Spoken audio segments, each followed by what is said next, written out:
আজকে আমরা আসছি মিরপুরের শওকত কাবাবে, যেটা কিনা যুদ্ধের পর থেকে কাবাব বিক্রি করে আসতেছে এবং যেখানে গেলে আপনারা পাকিস্তানি ধাঁচের একটা কাবাবের টেস্ট করতে পারবেন। তো চলেন যাই।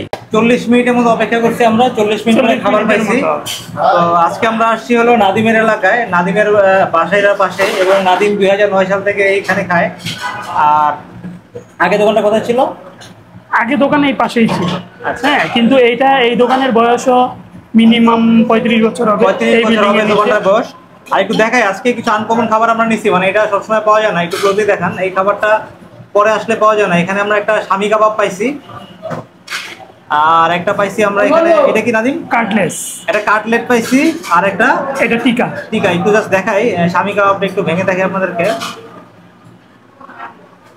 দেখতে পাচ্ছেন, এটা বিয়ে বাড়িতে যে কাবাবগুলো দেয় ওই কাবাবগুলোর মতো দেখতে, অনেকটা ডাল মিক্স করে মনে হয়। ডাল মিক্স করা, একটু মাংস দেওয়া। দেখো কিরকম লাগে।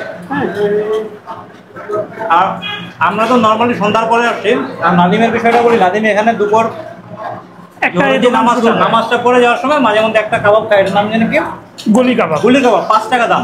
তো সন্ধ্যার পরে আসলে এই 5 টাকার গুলি কাবাবটা পাওয়া যায় না।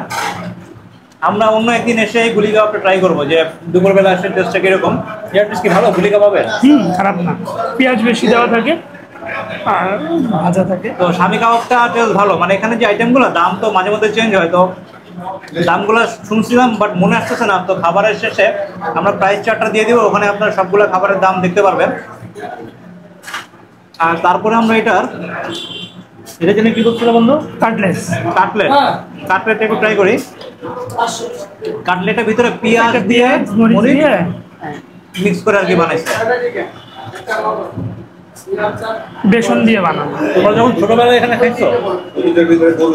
ছোটবেলায় না, ইন্টারমিডিয়েটের সময় থেকেই এখানে খাওয়া। মানে তখন কি আইটেমগুলো ছিল? তখনও এগুলো ছিল। টেস্ট কি সিমিলার এরকমই ছিল? হ্যাঁ হ্যাঁ, ওনার টেস্ট কিন্তু চেঞ্জ হয়নি।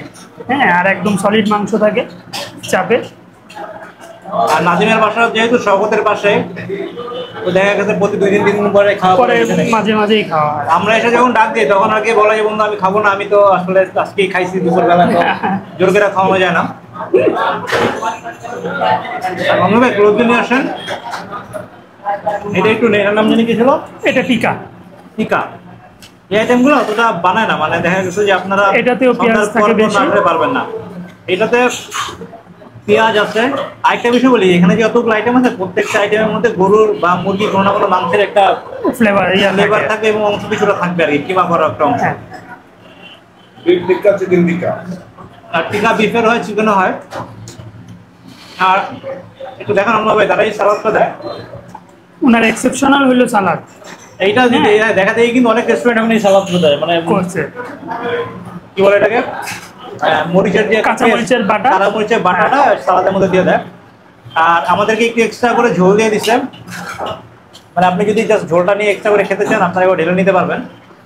এই জিনিসটা কিন্তু আসলে পরোটা দিয়ে জাস্ট খাওয়ার জন্য অসাধারণ। আর মগজ নিয়ে একটা কথা না বললেই না, মানে সারা বাংলাদেশে সব জায়গায় তো মগজের ভুনা বিক্রি করে, একমাত্র শওকতে আসলে মনে হয় আপনারা মগজের ফায়দা পাবেন। তো ব্যক্তিগতভাবে আমার এখানকার মগজটা তো ভালো লাগে না, কারণ এটার ভিতরে মশলা ঢুকে না। দেখেন, দেখতে পাচ্ছেন ভিতরে একটা সাদা সাদা ব্যাপার আছে। বাট অনেকের কাছে এই মগজটা অনেক ভালো। মানে এক ভাই বললো যে সে একসাথে গেলে 7-8টার নিচে মগজ খায় না। তো মগজের দামটা 60 টাকা, এটা আমার মনে আছে। আর গরুর যে চাপটা, এটার দাম হলো 180 টাকা। মানে আমি লাস্ট যখন 4 বছর আগে খাইছিলাম বা তখন 140 বা 30 টাকা ছিল, এখন এটা 180 টাকা হয়ে গেছে, হাফ। আর বন্ধু মগজটা খাও।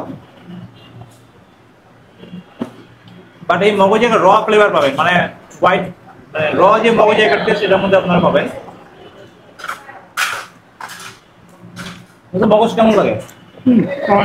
ট্রাই করো মগজটা। আর আজকে আমরা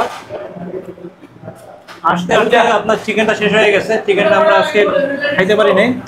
নেক্সট কোনো একদিন এসে চিকেনটা খাবো, দেন চিকেনের ভিডিওটা আপনাদেরকে দেখাবো। আর ওদের যে বিফের যে কাবাবটা, এটার কথা না বললেই না। মানে এখানে বিফের কাবাবটা সবচেয়ে আনকমন বিষয়টা হলো যে এখানে ডিপ অয়েলে ফ্রাই করে, কিন্তু ডিপ অয়েলে ফ্রাই করার পরে উপরে তেল চুপচুপ করে না, দেখতে পাচ্ছেন খুবই ড্রাই।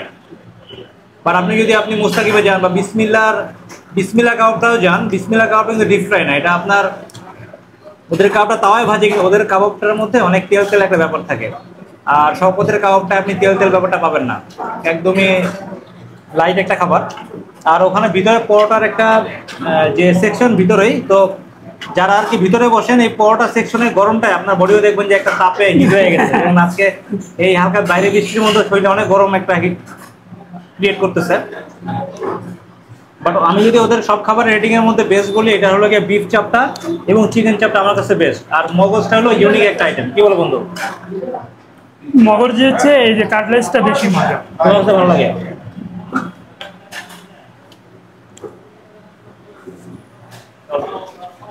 লোকেশনটা একটু আমি বলে দেই, এটা মিরপুর বেনারসি পল্লী।